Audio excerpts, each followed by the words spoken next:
नमस्कार, सुप्रभात मित्रांनो. पंकजला थंडीने त्याचे हाल झालेत.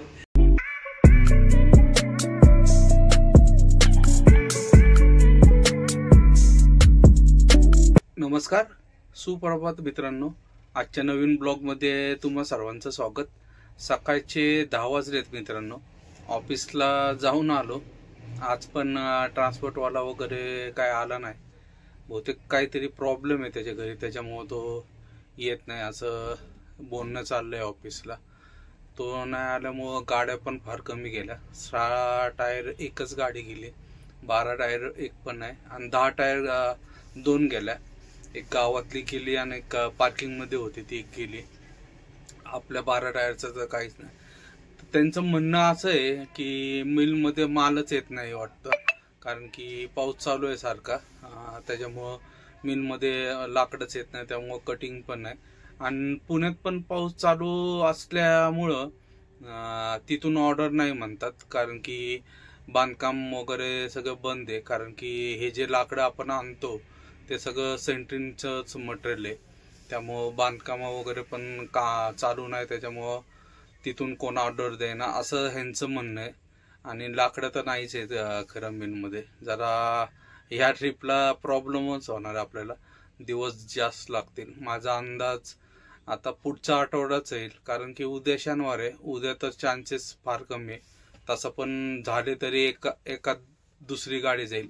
आपला 4था नंबर आहे. गावातल्या 2 गाड्या आहेत अजून, त्यामुळं काय सांगता नाहीत किती वेळ लागेल आणि किती दिवस लागतील. जरा ही ट्रिप जरा लांबच होईल. असतंच असं पावसाळ्यात. आपण म्हणजे आपल्याच इथं ट्रान्सपोर्टला नाही, इथं आरसीगिरी वगैरे आम्ही येताना जेवढे ट्रान्सपोर्ट लागलेत, हायवेला पण, पुन्हा बँगलोर हायवेला पण, सगळ्यांकडे गाड्यांचा ढीग आहे. त्यामुळं पुण्यात गाड्या कमी पडत आहे. पुण्यात गेली की गाडी थांबतच नाही.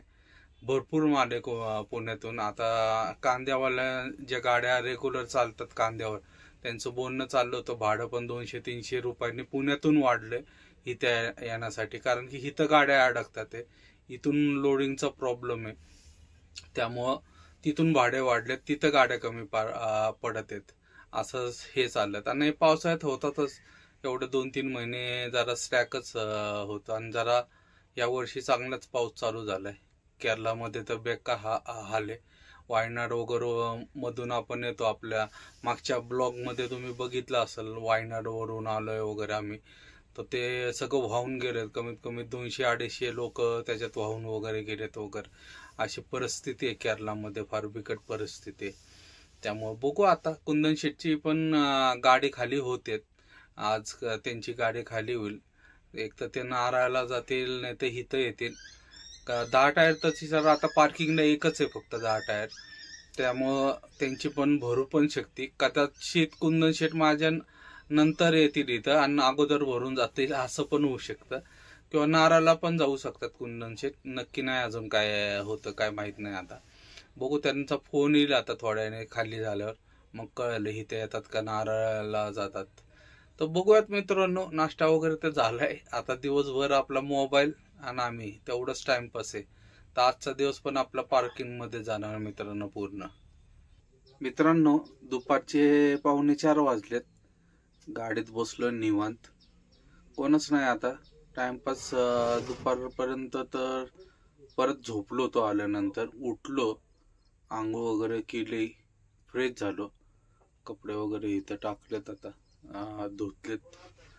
कुंदन शेट वगैरे येणार आहेत, निघालेत तिथून. बहुतेक एक 5-6 वाजेपर्यंत यायला पाहिजे ना अंदाजे. त्याच्या अगोदर पण येऊ शकतात. मग ते आल्यानंतर ठरवू काय जेवण बनवायचं, काय इथंच खायचं वगैरे. आता 4 होतील आम्ही. पंकज आहे, मी, कुंदन शेट आहे, पप्पू पण आहे त्याच्याबरोबर, कुंदन शेट बरोबर. त्यांची वाट बघत बसलोय. आता चहा प्यायला वगैरे जाऊयात. आता चहा वगैरे पिऊन येतो परत. मी पण आंघोळ केली, पंकजने पण केली. दुपारी त्यांना जाऊन मोटर चालू करायला लावली. जरा मोटर चालू केलं की थोडं नॉर्मल गरम पाणी सारखं होतं, नाहीतर भयानक गार आहे इथं. चिकमंगळूर म्हणजे एक हिल स्टेशनच आहे मित्रांनो. हिवाळ्यात तर बेकार हाल असतात. तशी आत्ता पण थंडी आहे. रात्री फुल गाडी वगैरे पॅक करून सगळं अंगावर घेऊनच झोपायला लागतं. तसं हे नाही करू शकत. वातावरण आज जरा पाऊस कमी आहे पण भुरभुर चालूच आहे. काय काय थोडा थोडा वेळाने मी नेमका आंघोळीला गेलो तो जोरात पाऊस आला. त्याच्यानंतर काय नाही. आता गाडीतच बसून आहे. जरा गाड्या कमी झाल्यात. आज 6 टायर गेल्या. आता एक 12 टायर गेले पण नाशिकला गेली ती. पण नाशिकचं भाडं 1900 रुपये लागलंय. म्हणजे विचार करा 2300-2400 पर्यंत लागायचं पण आता 1900च लागलंय भाडं. फार रेट उतरले. ती नाशिकचीच गाडी होती त्यामुळे ते गेले निघून. आता तसा आपला 3रा नंबर आहे गावातल्या गाड्या सोडल्या तर बघूयात आता उद्या काय होतं. आज पण ट्रान्सपोर्टवाले आलेले नाहीत. उद्या तरी यायला पाहिजे. कमीत कमी थोड्याफार तरी गाड्या हलतील. नाही तर परवा दिवशी रविवार आहे. परवा तर काही खरं नाही. मग मी तर तसं पुढच्या आठवड्याच धरलेलं आहे. पुढच्या आठवड्यात गाडी भरून वगैरे म्हणून तर बघूयात. आता जाऊयात चहा वगैरे पिऊन येऊयात. जरा संध्याकाळचे 5:45 वाजलेत मित्रांनो.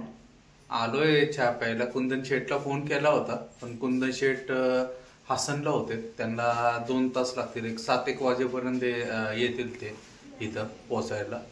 तर बसलो आम्ही टाइमपास करत. चहा प्यायला कॉफी पिते. कॉफी घेतली मागितली मी आणि पंकज. मित्रांनो चहा प्या. पंकजला थंडीने त्याचे हाल झालेत. जर्किन घालून बसलाय पण हाय गारठा भरपूर आहे. भयानक थंडी आहे. त्याच्यामुळं मी यावेळेस नेमकं स्वेटर वगैरे काय आणलं नाही. विसरलो घरी आणायचं. गारठा तर खूप आहे. तर कॉफी पिऊयात आणि परत आपल्या गाडीत जाऊयात. गाडीत बसल्यावर झालं थंडी वगैरे नाही वाजत. त्याच्यामुळं जास्त बाहेर निघत नाही. दुपारी तर आम्ही सकाळीच नाश्ता करून येतो. दुपारी नाही जेवलो. आता कुंदन शेट वगैरे आलं की जेवण करूया. तर या मित्रांनो चहा प्यायला. चहा घेऊयात. संध्याकाळचे 7:45 वाजलेत मित्रांनो. कुंदन शेट अजून आले नाही. काय झालं काय माहिती एवढा वेळ. पण आता फोन आलता येतो म्हणते 15-20 मिनिटं. जेवणाचं पण सांगून आम्ही दोघं पण आहेत. पण आम्ही चहा प्यायला गेलतो तेव्हा सांगून आलतो जेवणासाठी आम्ही 4 जण आहेत म्हणून. कारण की मग त्यांना सांगितलं नाही तर ते बनवत नाही.